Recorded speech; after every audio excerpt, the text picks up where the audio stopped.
நன்று மாணவ செல்வங்களே, நாங்கள் இப்பொழுது என்னுடைய நுண்ணறிவு பயிற்சிகள் என்கின்ற வெற்றிக்கணிகள் என்கின்ற பயிற்சியில முதலாவது பயிற்சி தாளின் 2வது பக்க வினாக்களுக்கு விடை காணும் விளக்கங்கள் வழங்கப் போகின்றேன். மிக அவதானியுங்கோ. இவையெல்லாம் உங்களை அரச பரீட்சையை திறம்பட எதிர்கொள்வதற்கு உதவி செய்யும். இப்ப இதுல 2வது பக்கத்துல உள்ள முதல் வினா 4வது வினா.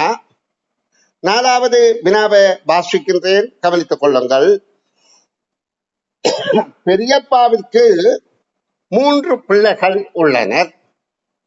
சித்தப்பாவுக்கு 2 பிள்ளைகள் உள்ளனர். எங்கப்பாவுக்கு நான் மட்டுமே மகள் ஆவை. பெரியப்பாவின் பிள்ளைகளில் மூத்த பிள்ளை மாத்திரமே பெண் பிள்ளை ஆவாள். சித்தப்பாவின் பிள்ளைகளில் இளைய பிள்ளை ஆண் பிள்ளை ஆகும். எங்களுடைய 3 குடும்பங்களிலும் உள்ள ஆண் பிள்ளைகள் பெண் பிள்ளைகளின் எண்ணிக்கைகள் முறையே என்று கேட்கப்பட்டது. அப்ப நாங்க கேள்வியை முழுவதையும் முதல் தடவை பூரணமாக வாசித்து விட்டுத்தான் இந்த தகவல்களை எங்களுக்கு தரப்படுகின்ற வேலைகள் செய்து பார்க்கிறதுக்காக தரப்படுகிற ரப்ஷீட்ல செய்து விடிய அணுக வேண்டும். இப்ப இதுல சொல்லப்படுகின்றது பெரியப்பா, சித்தப்பா, எங்கப்பான்ற என்னுடைய அப்பா. பெரியப்பாவுக்கு 3 பிள்ளைகள், சித்தப்பாவுக்கு 2 பிள்ளைகள், எங்கப்பாவுக்கு நான் ஒரு மகள். இப்ப இதுல ஆண் பெண் கேட்கப்பட்டபடியால் நாங்க ஒவ்வொரு குடும்பத்திலும் இருக்கிற ஆண்களின் பெண்களின் எண்ணிக்கையை எழுதுவோம். அப்ப முதலாவது ஆண் எழுதுவோம், அடுத்த பெண் எழுதுவோம். அடுத்ததுலேயும் ஆண், அடுத்தது பெண், அடுத்தது ஆண், அடுத்தது பெண்ணுன்னு எழுதி கொள்வோம். இப்ப இதுல என்ன சொல்லப்படுது? பெரியப்பாவின் பிள்ளைகளில் மூத்த பிள்ளை மாத்திரமே பெண் பிள்ளை. அப்ப ஒரு பெண் பிள்ளை, 2 ஆண் பிள்ளை. சித்தப்பாவின் அதாவது அடுத்த சொல்லப்படுது, சித்தப்பாவின் பிள்ளைகளில் இளைய பிள்ளை ஆண் பிள்ளை. அப்போ 2 பேரு, ஒரு ஆண் ஒரு பெண். எங்கப்பாவுக்கு நான் ஒரு மகளாவி, அப்ப நான் பெண். அப்ப நாங்க இப்ப பெண்களை ஆண் இல்லை.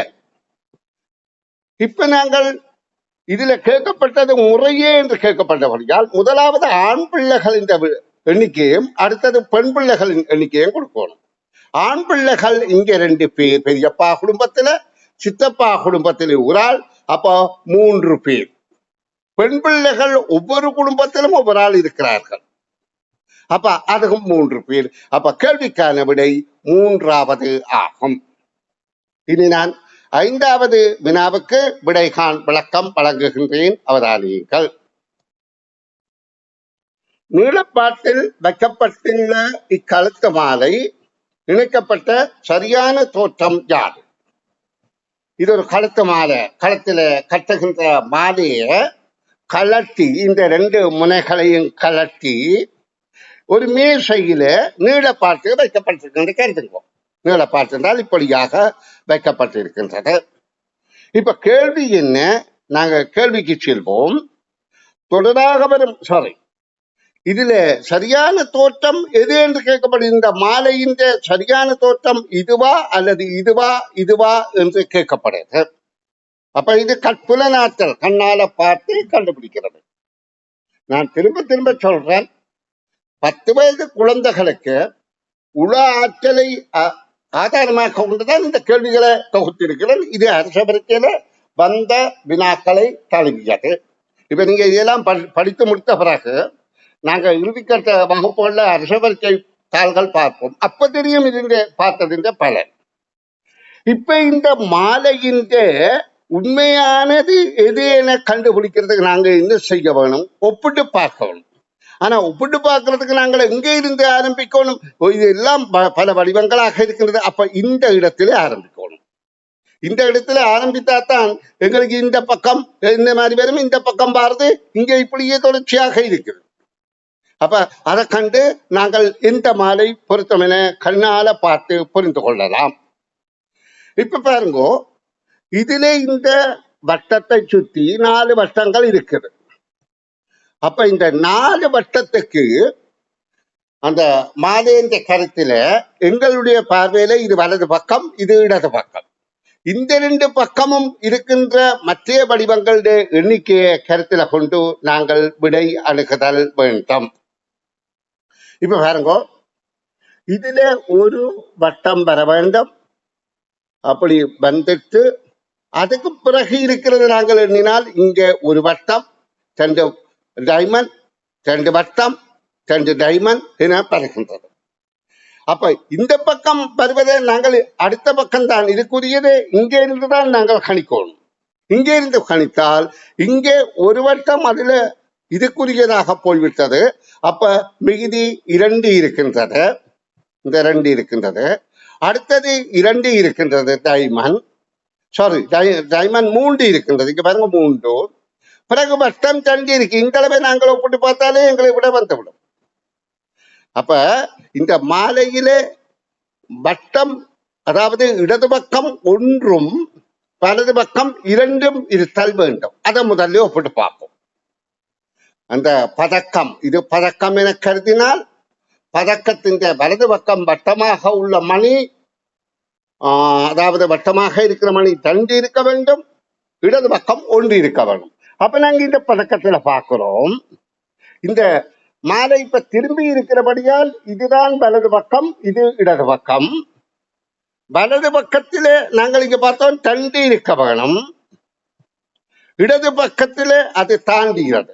இடது பக்கத்திலே 1 தான் இருக்க வேணும். இங்க பாருங்க 1 தான் இருக்கணும். அப்ப இது 3 தவறு, இங்க 1 மாத்திரம் இருக்கணும்.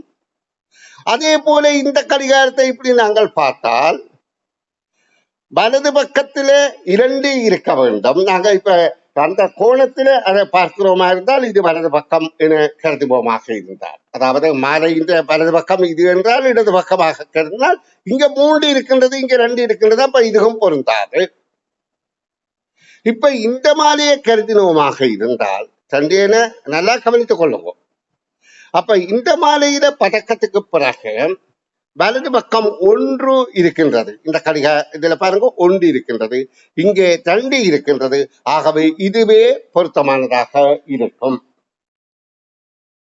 சரி, இனி இந்த அடுத்த வினாவுக்கு விடை விளக்கம் தருகின்றேன், அவதானியுங்கள். இது 6வது வினா.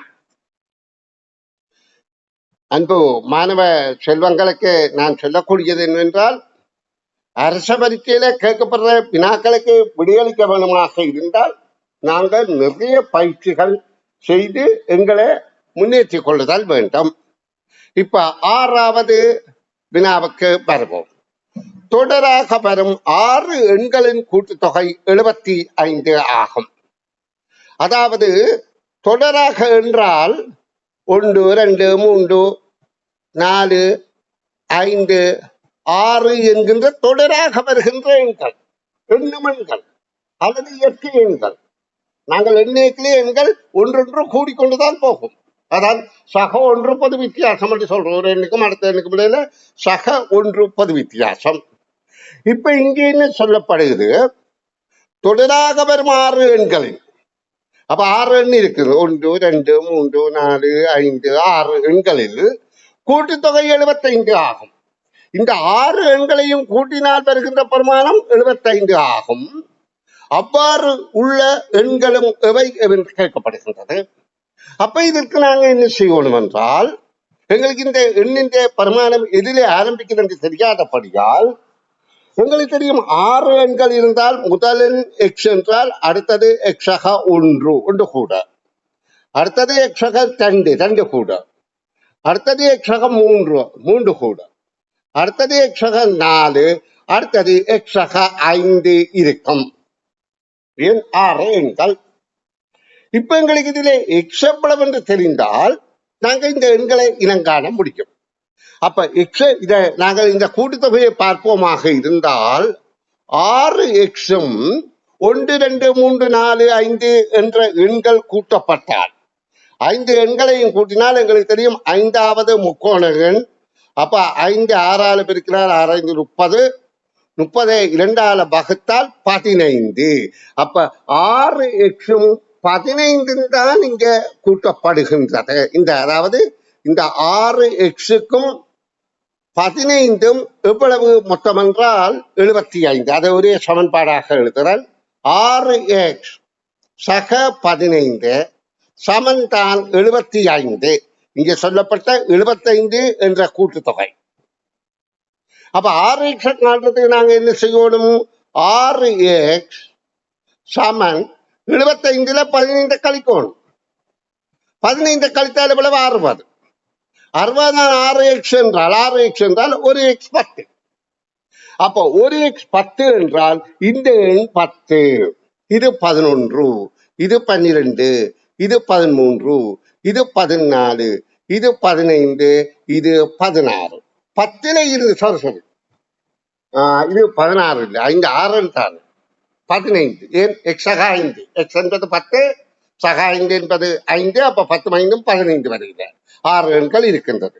அப்ப 10ல இருந்து 15 வரையில உள்ள எண்கள் தான் தொடராக உள்ள 6 எண்கள், கூட்டுத்தொகை 75.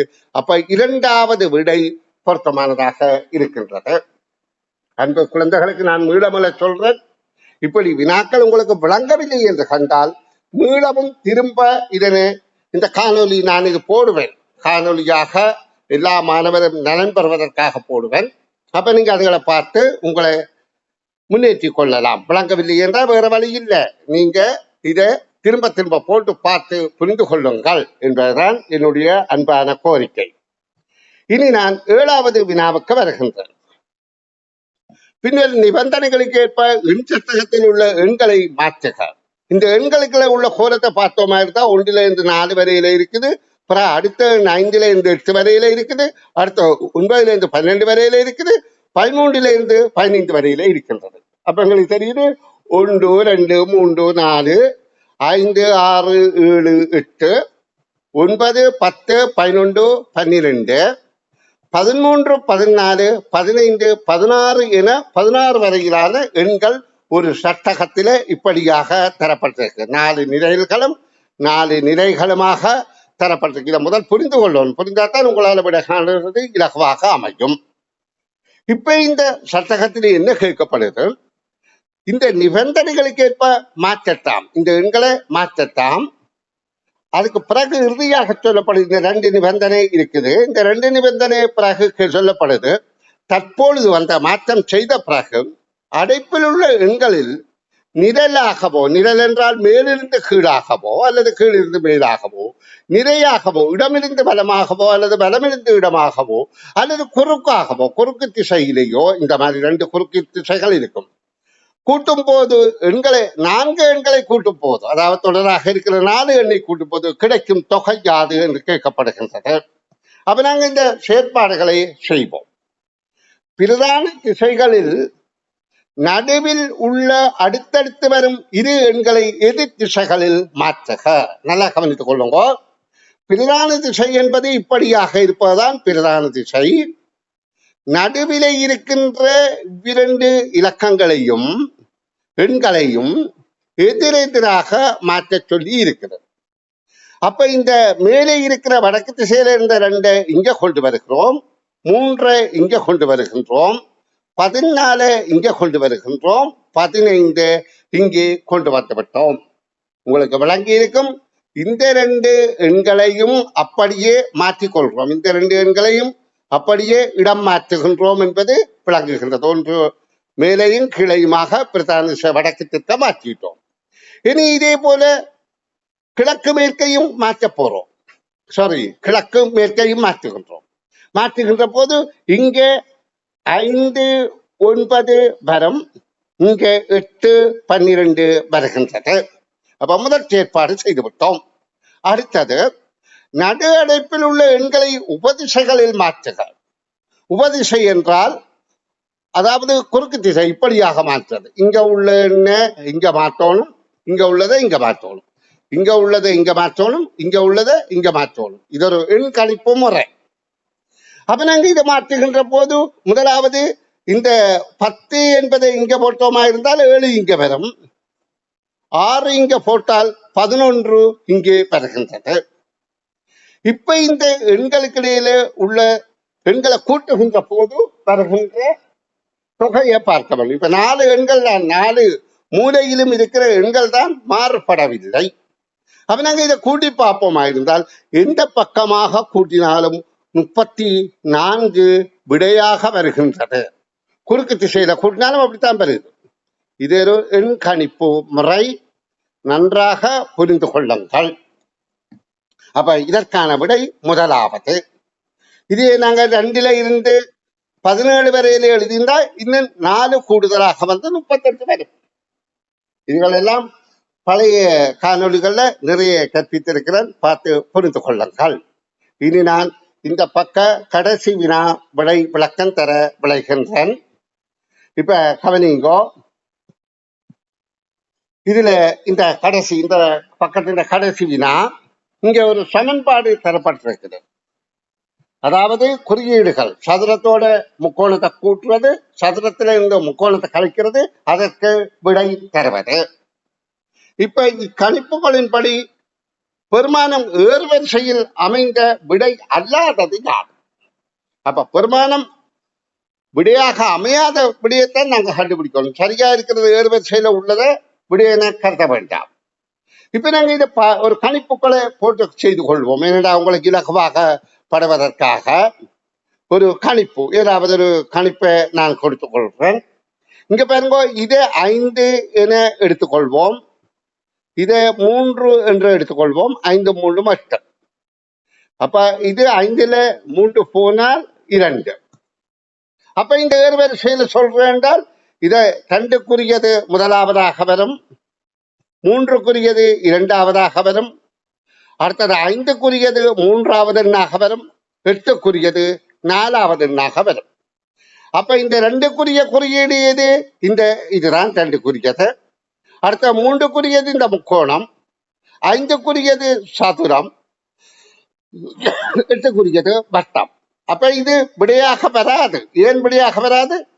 பொருந்தாததைத்தான் விடையாக சொல்லணும். இது நாங்கள் வேறு ஒரு எண் பெருமானம் உங்களுக்கு இட்டு கணிப்பை செய்கிறேன் பாருங்க. 5ஐயும் 1ஐயும் கூட்டினால் 6, 5ஐயும் 1ஐ கழித்தால் 4. அப்ப இதே வரிசையாக அமைத்தால் இந்த முக்கோணம் தான் முதலாவதாக வருது. முக்கோணம் 1. அடுத்ததாக இங்க இருக்கிற 4 வட்டத்துக்கு முக்கோணம், அடுத்தது 5 சதுரம், அடுத்தது 6 என்ற பெரிய எண் வட்டம். அப்ப இந்த விடையும் பொருந்தாது. அப்ப பொருந்துகின்ற விடை இதுவாகும். நன்று